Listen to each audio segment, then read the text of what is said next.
Olá, amigos do NEAF. Para quem não me conhece ainda, meu nome é Marcos Oliveira, sou professor de Direito Administrativo e Tributário aqui do NEAF e hoje a gente vai trabalhar nesse primeiro vídeo, nessa primeira aula, sobre o conceito de Direito Administrativo e os princípios da administração pública. São temas iniciais aí do Direito Administrativo, com os quais a gente tem que ter uma certa preocupação, porque são temas bem recorrentes, especialmente o tema dos princípios. Então é sobre isso que a gente vai trabalhar nessa aula de hoje, ok? Vamos começar tratando de um ponto que, sem dúvida alguma, é um dos mais controvertidos, que é o próprio conceito de direito administrativo. Se você se debruçar sobre a doutrina administrativista, você vai ver que não existe uma unanimidade entre os doutrinadores acerca do que seria esse tal de direito administrativo, objeto aqui do nosso estudo, ok? A gente colheu aí três definições simples, de três grandes administrativistas, um dos quais já falecido, o professor Eli Lopes Meireles, e a gente vai trazer aqui como mote inicial, como ponto inicial do nosso estudo, ok? Vamos lá então para o nosso slide. Vamos começar tratando aí do conceito do Celso Antônio. O Celso Antônio, grande administrativista, diz que o direito administrativo é o ramo do direito público que disciplina o exercício da função administrativa e os órgãos que a desempenham.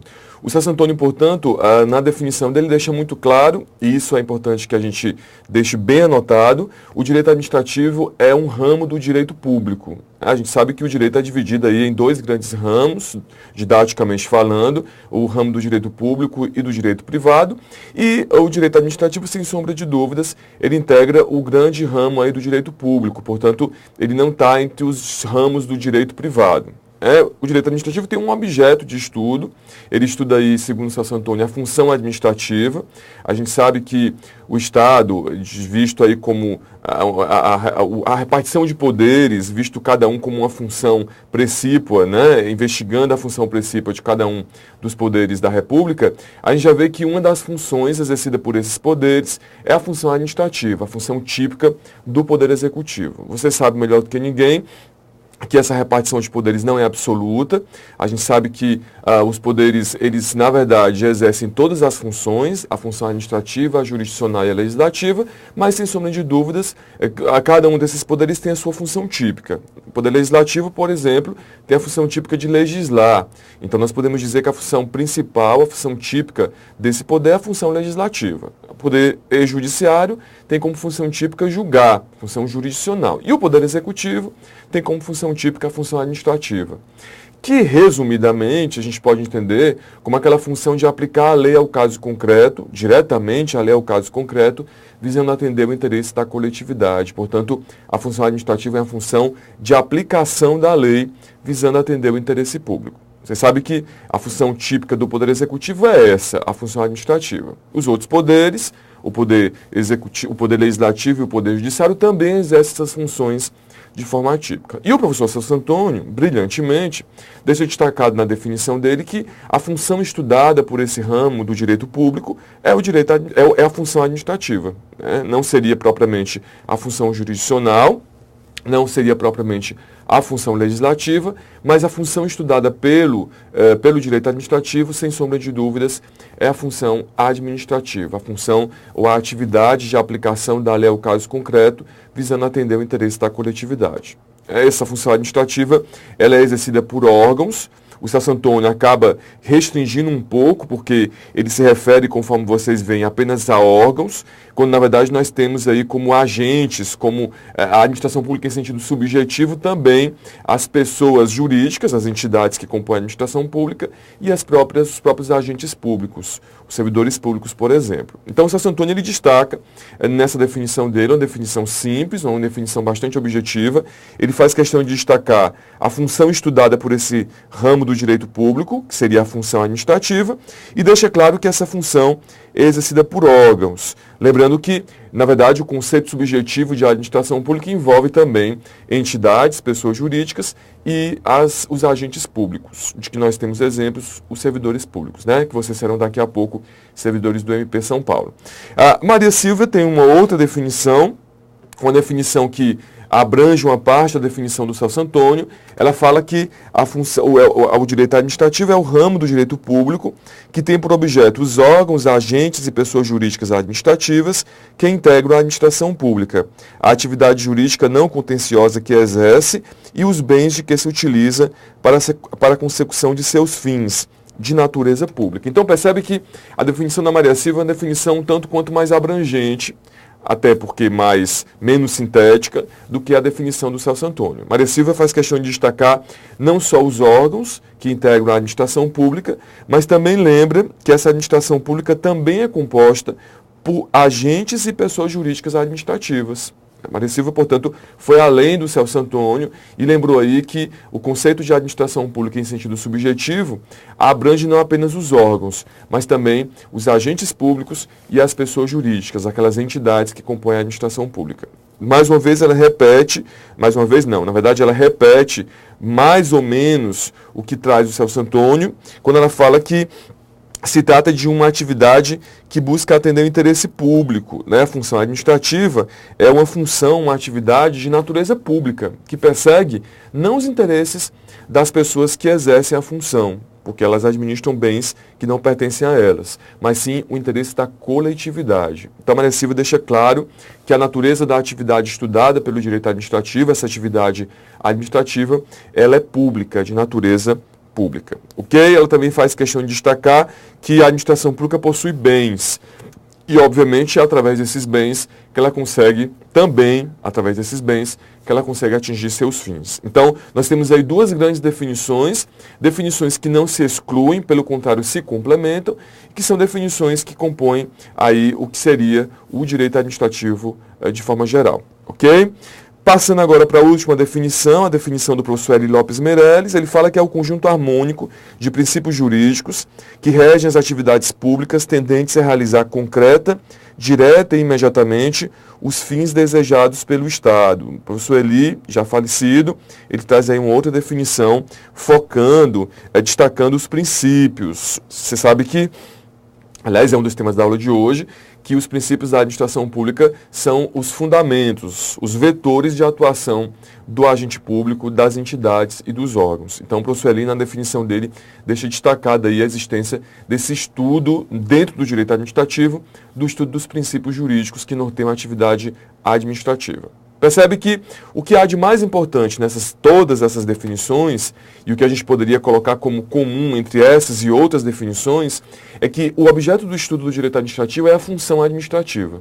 O direito administrativo, ao menos diretamente, ele não se preocupa com a função de legislar e com a função de julgar. A atividade estudada que tem por objeto o direito administrativo é a função administrativa, aquela função de aplicação direta e concreta da lei, visando atender os interesses públicos, os interesses da coletividade. Trata-se, portanto, de uma atividade de natureza eminentemente pública. Também é importante lembrar que se trata de um ramo do direito público e não de um ramo do direito privado. Isso é elementar para todos vocês. O direito administrativo ele não está ao lado, por exemplo, do direito civil, ele não está ao lado do direito empresarial. Ele está dentro daquelas categorias que integram o direito público, junto com o direito constitucional, com o direito tributário e com outros ramos aí do direito. Perfeito? Visto o conceito de direito administrativo, isso é suficiente aí para você resolver as questões da sua prova. Vamos falar agora de um pouco dos princípios da administração pública. Esse, sem sombra de dúvidas, é um dos temas mais cobrados em provas objetivas e o MP São Paulo não fará diferente, né? Os princípios eles estão previstos como vetores, como balizamentos, como balizas da atividade administrativa. Eles estão constantes, eles constam tanto da Constituição Federal de 88, especialmente o artigo 37, como das leis, como das normas infraconstitucionais. Eles, na verdade, eles são importantes, mais do que importantes, porque eles permitem que a gente avance na matéria de forma mais tranquila. Eu sempre digo que o aluno que quer passar em concurso, ele tem que ter os fundamentos do direito administrativo muito bem consolidados. E, sem sombra de dúvidas, os princípios estão entre esses fundamentos.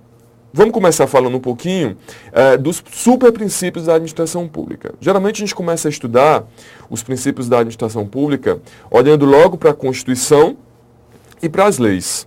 É normal que qualquer um que comece o estudo do direito, dos princípios do direito administrativo, ele comece logo de cara com o estudo do artigo 37 da Constituição, o tal do LIMP, legalidade, impessoalidade, moralidade, publicidade e eficiência, e os princípios infraconstitucionais. Mas diz a doutrina, isso é muito comum que seja cobrado em prova, que na verdade todos esses princípios que nós estudamos, tanto previstos na Constituição como nas leis, eles decorrem de dois grandes princípios, que nós vamos chamar aqui de superprincípios da administração pública. Eles são, na verdade, os princípios basilares do direito administrativo, os princípios basilares da administração pública, e desses dois grandes princípios, na verdade, decorrem todos os outros princípios que nós estudaremos, que são os princípios da supremacia do interesse público e o princípio da indisponibilidade do interesse público. Esses são os dois grandes princípios que regem a administração pública. De um lado, eu tenho o princípio da supremacia do interesse público, no lado da balança, eu sempre digo, e do outro lado da balança, eu tenho o chamado princípio da indisponibilidade do interesse público. Os autores costumam dizer, alguns autores costumam chamar esses dois grandes princípios de regime jurídico administrativo. O que seria o regime jurídico administrativo? Seria a composição do princípio da supremacia do interesse público com o princípio da indisponibilidade do interesse público.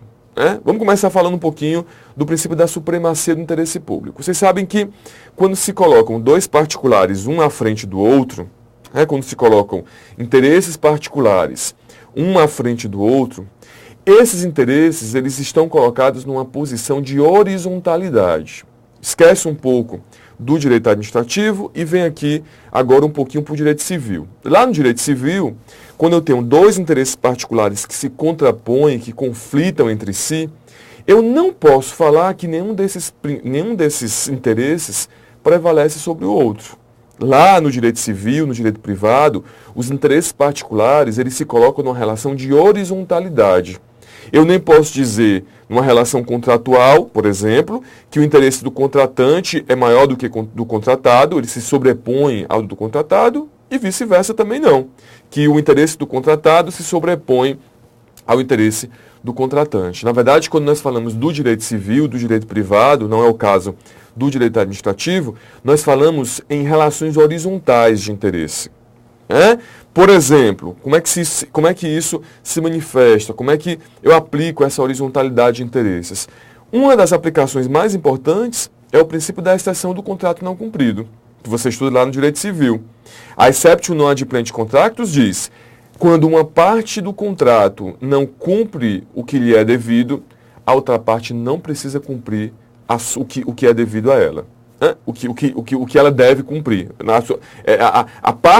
Se uma parte não cumpre os deveres contratuais dela, traduzindo numa linguagem melhor, se uma parte não cumpre os deveres contratuais dela, a outra parte não está obrigada a cumprir os seus deveres contratuais. Por exemplo, se o contratante deixa de pagar o contratado. Se o contratante deixa de pagar o contratado ele não é obrigado a continuar cumprindo as suas obrigações dentro do contrato. Eu contratei uma empresa para fornecer um serviço, para fornecer bens, deixo de pagar. A empresa não é obrigada a continuar cumprindo a parte dela. É o princípio da exceção do contrato não cumprido. Por que isso acontece? Por que quando eu coloco essa situação dentro de um contrato de direito privado, essa regra se aplica plenamente? Porque lá no direito privado, os interesses são colocados numa relação horizontal. O interesse do contratante não deve se sobrepor ao interesse do contratado e vice-versa. Aqui no direito administrativo, nesse ramo do direito público, eu começo a olhar essa questão de uma outra forma. Porque aqui haverá situações em que o interesse privado, o interesse de um particular, ele vai conflitar com o interesse público. E nessas situações, via de regra, o que deve prevalecer é o interesse público. O interesse público, o interesse da coletividade, ele está colocado numa situação de verticalidade com relação aos interesses particulares. Percebe que lá no direito civil, relações horizontais. Aqui no direito administrativo, relações verticais. Por isso é que, por exemplo, aqui no direito administrativo, nos contratos administrativos, quando a administração pública atrasa por até 90 dias o pagamento do contrato, o particular deve suportar esse atraso. Isso é uma evidente aplicação do princípio da supremacia do interesse público sobre o interesse particular. Ora, se fossem dois particulares, um particular atrasando, o outro particular não é obrigado a cumprir a parte dele. Aqui no direito administrativo, exemplo, Lei 8666, quando uma parte é contratada pelo poder público, ela está obrigada a suportar até 90 dias de atraso por parte da administração pública. Por quê? Porque existe um interesse público que se sobrepõe ao interesse particular. Então percebe que aqui no direito administrativo eu esqueço as relações horizontais de interesses e venho para as relações verticais de interesse. Só mais um exemplo. Lá no direito civil, uma pessoa, um particular, não pode obrigar o outro particular a alienar um bem de sua propriedade para ele. Eu não posso obrigar o Alessandro Ferraz a vender um bem dele para mim. Não posso. Por melhor que eu pague, por mais interessante que seja esse negócio para o Alessandro, eu não tenho a prerrogativa de exigir do Alessandro a alienação dos bens dele para mim. Aqui no direito administrativo, as coisas já começam a mudar. Exemplo concreto disso, a desapropriação. Na desapropriação, o poder público diz, olha, eu preciso do seu bem para atender o interesse público. Eu preciso alargar uma avenida, eu preciso construir um hospital, eu preciso construir uma ponte, eu preciso do seu bem para atender o interesse da coletividade. Você não pode espernear. Estou dizendo uma linguagem bem simples, bem chula, bem comum. Você não pode espernear. Você pode até discutir o valor que eu tenho para te pagar, o valor que eu entendo que eu lhe devo. Mas você não pode dizer, eu não vendo, entre aspas, eu não entrego, melhor dizendo, o bem para o Estado. O Estado vai desapropriar o bem vai ser do Estado e acabou, pagando, obviamente, uma indenização. Existe um procedimento próprio para isso. A gente, inclusive, vai ter uma aula aqui sobre esse tema que é a intervenção do Estado na propriedade privada. Então, resumidamente falando, o interesse público, ele prevalece sobre o interesse particular. Esse é o princípio da supremacia do interesse público. No entanto, ao lado da supremacia do interesse público, eu tenho um outro princípio muito importante, que é o princípio da indisponibilidade do interesse público. Se, por um lado, a supremacia do interesse público, ela confere à administração pública uma série de poderes, de prerrogativas, quando eu olho para a indisponibilidade do interesse público, eu vejo limitações, restrições ao administrador público. Lembra sempre disso em prova. A supremacia confere à administração pública poderes. Exemplo, o poder de desapropriar. Um outro exemplo, o poder de polícia, poder de fiscalização das atividades particulares. Já a indisponibilidade do interesse público, ela confere limitações à atividade administrativa, restrições à atividade administrativa. Os interesses administrados pelo agente, pelo servidor público, eles não são interesses dele. O patrimônio, os bens que o servidor público administra não são bens dele, são bens públicos, são bens que atendem a uma finalidade pública. E, nesse sentido, ele não pode dispor desses interesses como lhe aprouver. Eu posso vender meu carro por quanto eu quiser. Eu sou proprietário de um carro, eu vendo por quanto eu quiser esse veículo. Ah, eu tenho um veículo que vale R$500 mil, quem dera. Eu vou vender esse veículo por R$10. Eu posso? Posso. Perdão, posso. Se eu quiser, eu posso. Salvo as hipóteses de fraude contra credores, claro, o direito civil estuda um pouco melhor isso. Salvo algumas hipóteses excepcionais, eu vendo por quanto eu quiser. O poder público não. O poder público, ele não vende por quanto ele quiser. Ele vende para quem paga mais para ele. Porque quando o poder público age alienando bens de sua propriedade, bens públicos, ele precisa atender o interesse público. E o interesse público é indisponível. Portanto, ele não vende por quanto ele quiser, ele vende para quem paga mais para ele. Isso é uma manifestação aí do princípio da indisponibilidade do interesse público. Eu posso perdoar meus credores como eu quiser. Eu tenho um credor, digamos que João, me deve 1 milhão. Eu perdoo o João. Qual o problema? O interesse é meu. A decisão que eu tomo de perdoar João repercute na minha vida só. Quando eu falo de interesse público, perdão de dívidas fiscais, por exemplo, as coisas já mudam de divisão, já mudam de perspectiva. Quando eu falo de dívidas fiscais, o administrador ele não pode perdoar como ele quiser as dívidas fiscais. Ele tem que perdoar com base na lei. Portanto, se trata de uma restrição, de uma limitação imposta ao agente público. E esse princípio é muito importante, porque ele faz contraponto com o princípio da supremacia do interesse público. Ele faz um contraponto, aí imaginando uma grande balança, com o princípio da supremacia do interesse público. O princípio da supremacia confere à administração pública poderes. Já o princípio da indisponibilidade confere, restringe, limita a atividade administrativa. É sobre isso que eu queria falar com vocês, sobre os dois princípios. O material ele tem algumas observações aí, inclusive casos de aplicação. Por exemplo, a aplicação do princípio da supremacia do interesse público, a desapropriação, o poder de polícia, a autoexecutoriedade de alguns atos administrativos. E a gente também traz aí a observação do Celso Antônio, no sentido de que o interesse público que prevalece é o interesse público primário e não o interesse público secundário. O Celso Antônio, no livro dele, traz essa observação. O interesse público que prevalece sobre o interesse particular é o interesse público primário, não é o interesse público secundário. O interesse público secundário é aquele em que você olha para a administração pública como uma mera, vamos dizer assim, como um mero sujeito de interesses privados. Quando eu olho para o interesse público secundário, eu não olho para o interesse público propriamente dito. Eu olho para a administração pública como uma mera titular de interesses patrimoniais. Mera titular de interesses patrimoniais. Quer ver um exemplo? Se a administração pública pudesse, digamos assim, teatralizando um pouco, ela venderia, ela desapropriaria um bem privado, um bem particular, pagando o máximo possível ou o mínimo possível? O mínimo possível. Eu vou desapropriar o bem do João. Eu sei que o bem vale 1 milhão. Se eu quiser atender os interesses patrimoniais da administração pública, eu pago só 100 mil. Só que o interesse público que prevalece sobre o interesse particular é o interesse público primário. É o interesse da coletividade. E não esses interesses meramente patrimoniais da administração pública. Então, o Celso Antônio ele traz aí essa brilhante observação no livro dele. A gente tem aí também o princípio da indisponibilidade do interesse público, a aplicação desse princípio, a necessidade de lei para perdão de débitos tributários, a necessidade de procedimento especial para alienação de bens públicos, a obrigatoriedade de realização de concurso público para a contratação de pessoal pela administração pública e alguns outros exemplos. Vamos passar agora para os princípios constitucionais da administração pública. Esses princípios eles estão previstos, todos vocês sabem, no artigo 37 caput da Constituição. São os princípios que, sem sombra de dúvidas, são os mais recorrentes em prova.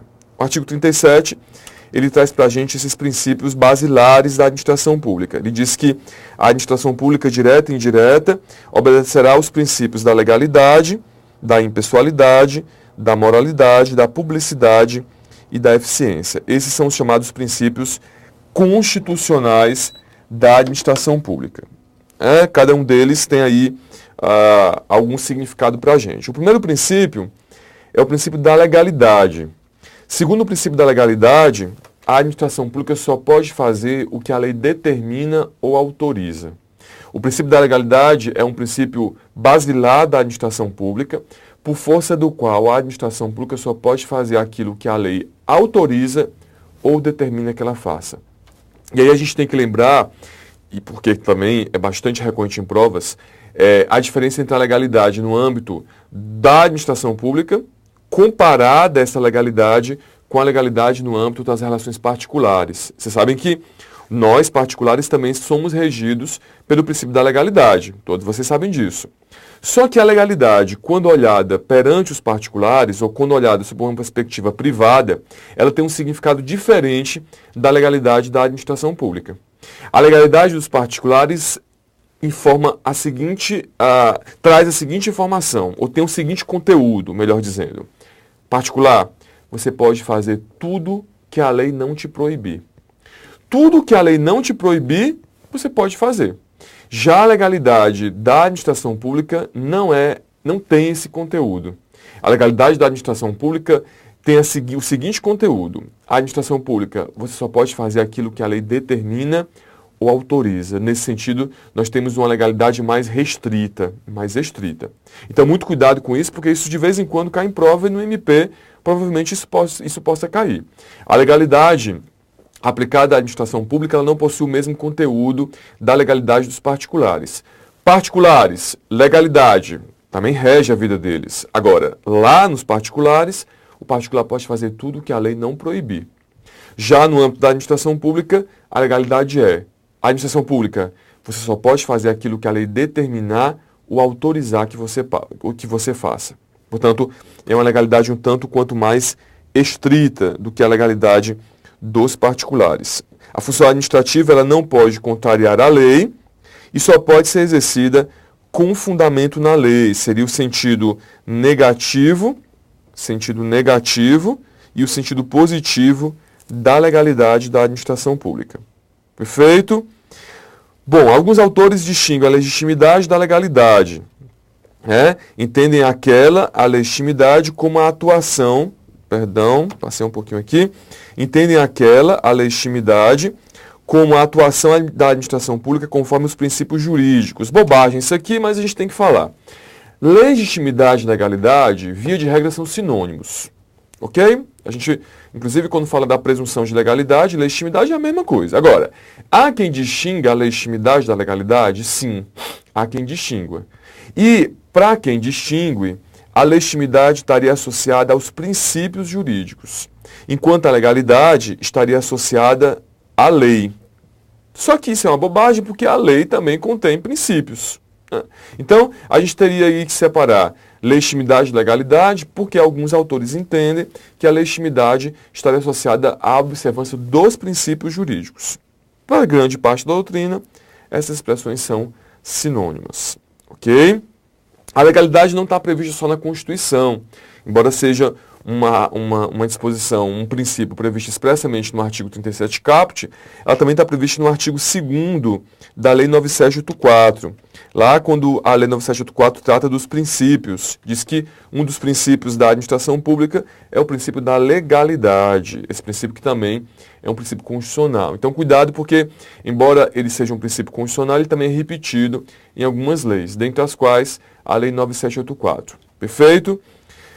Bom, aqui a gente tem uma questão interessante de prova, uma questão que de vez em quando cai em provas de direito constitucional também, que é em relação aos decretos. Você sabe que os decretos são atos típicos do Poder Executivo. Os decretos têm previsão em 2 incisos do artigo 84, mas vamos começar pelo artigo 84.4. O artigo 84.4, lá da Constituição, ele prevê que compete ao Presidente da República expedir decretos e regulamentos para a fiel execução das leis. A gente tem aí a figura dos chamados decretos de execução. Ora, o Poder Executivo, ele também exerce função normativa, ou atividade normativa. Você sabe que a produção de leis no Brasil é típica, ou a atividade legislativa é típica do Poder Legislativo. A gente não tem dúvida alguma sobre isso. No entanto, em muitas oportunidades, a administração pública, num plano infralegal, portanto abaixo da lei, ela produz o que nós chamamos de atos normativos. Os decretos são exemplos típicos de atos normativos. Para que serve esse decreto? Esse decreto serve para explicitar, para complementar, para permitir que uma lei produzida pelo Poder Legislativo seja executada. Vamos dar um exemplo. Nós temos a Lei do Pregão, a Lei 10.520. A Lei do Pregão trouxe uma nova modalidade licitatória para o Brasil e ela é uma lei nacional, uma lei que se aplica a todas as entidades políticas. No entanto, no âmbito federal, perceba que eu estou falando agora do âmbito federal, o presidente da República, à época, editou um decreto regulamentando esse pregão, regulamentando essa lei do pregão. O que é que o decreto fez? Complementou o conteúdo da lei. Óbvio, o decreto de execução, ele não vai além da lei. Ele não pode ir além da lei, porque senão ele extrapola o poder normativo da administração pública. O poder regulamentar do presidente da República. Mas ele é um ato que explicita, que complementa, que permite a execução dessa lei do pregão. Temos diversos outros exemplos. A Lei 8.112, o Estatuto dos Servidores Federais, não é o caso de vocês, do MP São Paulo, mas é uma lei federal que é regulamentada por um decreto federal. Então, os decretos de execução, eles permitem que uma lei, um ato produzido pelo Poder Legislativo seja executado na prática. O exemplo lá do pregão é um exemplo clássico. Nós temos a lei do pregão e o decreto federal do pregão. Um exemplo, o decreto do pregão diz, olha, no âmbito federal, o pregão é obrigatório para aquisição de bens e serviços. E ele será realizado, serviços comuns, e ele será realizado prioritariamente pela modalidade eletrônica. Ora, o decreto foi além da lei? Não, o decreto não foi além da lei. Ele permite a execução da lei no âmbito federal. A grande questão é que até a emenda 33 existia a possibilidade apenas dos decretos de execução.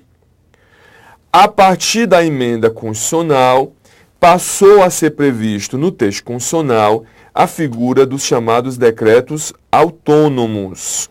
E isso de vez em quando cai em provas, tanto de direito administrativo como de direito constitucional.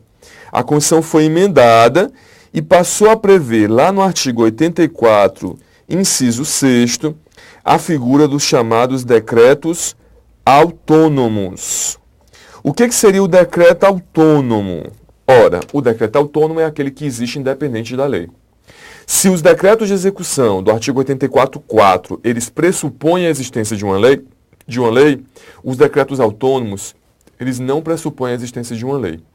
Eles estão previstos no artigo 84.6 da Constituição, que diz lá pra gente: poderá ou compete privativamente ao presidente da República, inciso 6º, dispor mediante decreto sobre, a linha A organização e funcionamento da administração federal, quando não implicar aumento de despesa, nem criação ou extinção de órgãos públicos. A linha B, extinção de funções ou cargos públicos quando vagos. Então, nesses casos, ao contrário do que se dá com os decretos de execução, o decreto existe independente de uma lei anterior. É o caso aí do artigo 84.6. São os chamados decretos autônomos. Tá? Existem autores que criticam essa figura do decreto autônomo, acham que essa emenda foi inconstitucional, mas não existe decisão do Supremo sobre isso. Então, hoje nós temos no Brasil dois tipos de decreto. Os decretos de execução, artigo 84.4, e os decretos autônomos, artigo 84.6 da Constituição. Os decretos de execução, eles pressupõem uma lei anterior, porque eles regulamentam uma lei que já foi produzida pelo Poder Legislativo. Os decretos autônomos não, eles independem de lei anterior, é tanto que eles se chamam autônomos, ok? A gente vai fazer agora uma quebra de bloco e a gente volta daqui a pouco ainda falando sobre os princípios da administração pública. Até daqui a pouco, um forte abraço, tchau, tchau.